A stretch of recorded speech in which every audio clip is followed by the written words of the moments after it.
Bueno, volvamos a nuestra bonita realidad económica. ¿De qué vamos a hablar?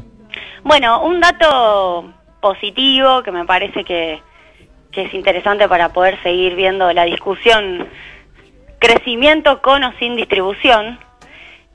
Venimos comentando hace ya mucho tiempo, todo el 2021, que se crece pero no se genera el mismo ritmo, al mismo ritmo de empleo, ni al mismo ritmo crecen los salarios.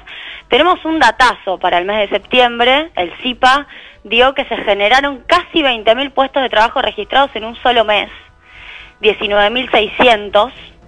Es una cifra grande. Ustedes recuerden que yo había hablado del mes de agosto como un dato positivo y se habían generado 8.000 puestos de trabajo en agosto. Sí. Y a este ritmo yo dije, si se siguen generando 8.000 por mes, bueno, vamos a tardar un poco más de 9 meses en recuperar lo perdido en pandemia. Sí. Bueno, a un ritmo de 20.000 puestos de trabajo por mes, es decir, si estoy hablando de septiembre, con lo cual le faltan 3 meses al año, octubre, noviembre, diciembre, en materia de publicación de datos. Sí. Con este ritmo posiblemente, si esto se sostiene, recuperemos la totalidad del empleo perdido en la pandemia en este 2021, que se agrega al dato que ya conocemos, que se está por publicar en breve, o al menos a fin de mediados de enero, que es que el crecimiento del 2021 posiblemente compense gran parte de la caída en pandemia.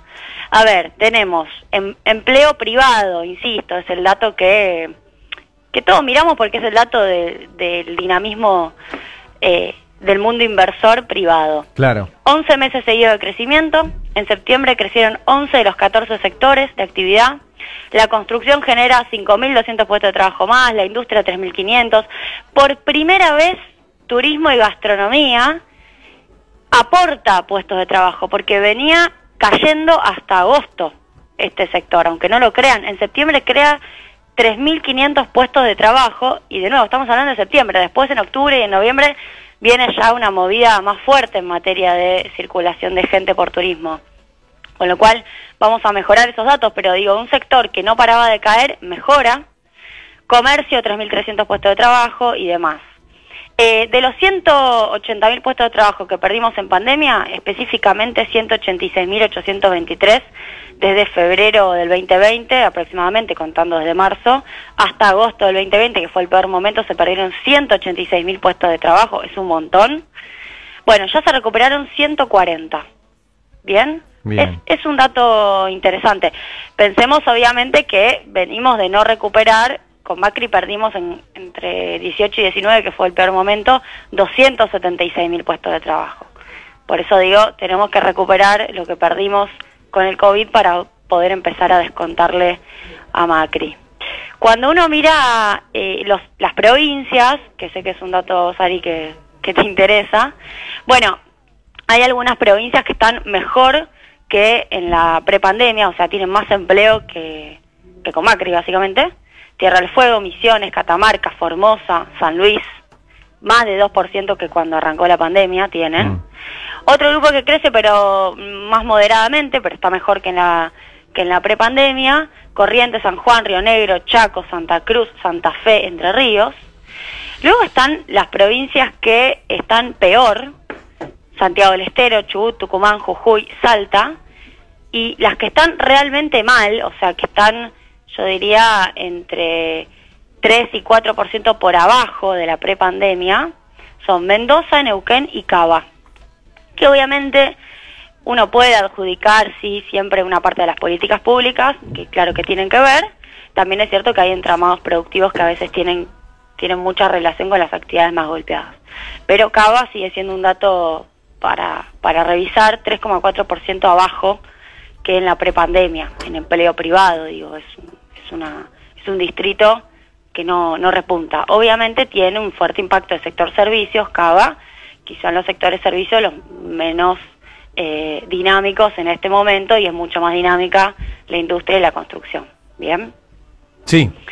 Bueno, estos son los datos que tenemos para el mes de septiembre, me parece que son promisorios, y son los datos que nos van a permitir, de nuevo, empezar a tener un crecimiento más distribuido, porque todas las actividades económicas, y este dato lo venimos sosteniendo del CEPA, tienen más productividad que antes de la pandemia. O sea, ante menor cantidad de trabajadores o menor costo laboral, que lo puedes medir por cantidad de trabajadores o por salario más bajo con la misma cantidad de trabajadores, producen más. Sale más barato producir en términos de costo laboral. En todas las actividades está pasando eso, en todas. No hay una que empeore la productividad. Y sin embargo los puestos de trabajo siguen teniendo una creación mucho más lenta. Claro. Por eso creo que hay que seguir poniendo la lupa en esto. En su momento, previo a la campaña, en el marco de la campaña, previo a las elecciones, lo decíamos, para poder mostrar logros de gobierno. Bueno, me parece que ahora hay que decirlo para poder seguir el minuto a minuto y poder realmente revisar que el empleo se cree, porque si no, sí es una crisis de la cual se sale con más desigualdad. Quiero mencionar que Piketty, no sé si han visto, publicó hace algunas horas un reporte sobre la desigualdad 2022, que básicamente es un reporte de qué pasa luego de la pandemia con el mundo y el indicador de desigualdad. Es muy interesante, todavía no lo pude leer completo, pero hay una conclusión que me parece importante traer para acá. Estamos hablando de Thomas Piketty, el intelectual francés, que se hizo muy famoso por publicar esas series de desigualdad que recorren siglos, o sea, logró construir a lo largo de siglos el movimiento de un indicador muy importante que es la brecha de ricos y pobres, sí, con bases de datos de Europa y de distintas partes del planeta. Bueno, básicamente dice algo que podíamos prever, pero que si lo dice con datos mejor, que hay un nivel extremo de concentración de la riqueza en todo el mundo, estamos hablando al 2021. El 10% más rico posee entre el 60 y el 80% de la riqueza en distintas partes del mundo, y el 50% más pobre tiene menos del 5% de la riqueza. Esto es en términos generales. Y la frase obviamente más importante es que la desigualdad de la riqueza aumentó después del COVID. Tiene una segunda lección o una segunda conclusión, que es que la participación de las mujeres en los ingresos laborales está debajo del 50% en todas las regiones del mundo. Más o menos participan con el 35% de los ingresos generados por la masa de ingresos de los trabajadores. O sea, dentro de la clase trabajadora la distribución entre mujeres y varones es muy desigual. Las mujeres se llevan el 35%, los varones el 65%, y que esto viene aumentando desde el año 2000. O sea, en los últimos 20 años esto empeora. Bueno, y luego tiene algunas conclusiones más bien ambientales en relación a las emisiones de carbono a nivel mundial, que, bueno, me parece también interesante que se haya metido por ese tema. Para seguir el tema de Piketty, porque creo que recién ahora podemos empezar a hacer análisis de este tipo. Sí, de lo que nos deja la pandemia. Más retrospectivo y decir, bueno, a ver qué pasó, qué ocurrió acá. En la Argentina tenemos un indicador que quizás ha sido el más citado, que es la cuenta generación de ingreso, en donde efectivamente la apropiación de la riqueza por parte de los sectores empleadores, que podemos decir sectores del capital, versus los sectores del trabajo, es decir, que venden su mano de obra, mejoró para los sectores del capital 10 puntos porcentuales. O sea, ese es nuestro dato argentino, Salimos local. Peores de la pandemia. Nosotros salimos peor de la pandemia, el mundo sale peor de la pandemia, lo está diciendo Piketty, y bueno, en este contexto es en donde aparecen algunas discusiones, pero muy tímidas, sobre algún tipo de redistribución impositiva y demás. Por eso no deja de ser llamativo, y con esto cierro, que organismos como el Fondo Monetario Internacional, que se han cansado de publicar documentos sobre la importancia de salidas con mayor redistribución, con justicia tributaria. Hay todo un discurso renovado sobre la justicia tributaria desde el Fondo Monetario Internacional, el Banco Mundial, la OCDE, la Unión Europea, una gran cantidad de organismos que lo viene sosteniendo.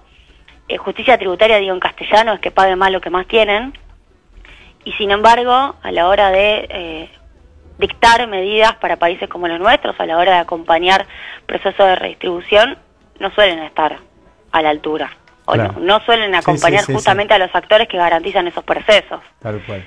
Entonces la doble vara entre lo que se escribe en los documentos, o lo que se escribió en los documentos durante la pandemia cuando todo se prendía a fuego, y lo que ahora se dicta como política pública para la salida de la pandemia, bueno, es para revisar esa brecha entre una cosa y la otra.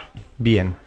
Juli, ¿nos vemos el jueves? Nos vemos el jueves. Dale, un beso grande. Beso grande. Chau, chau. Julia Estrada, aquí en Habrá Consecuencias. 8 de la mañana, 46 minutos.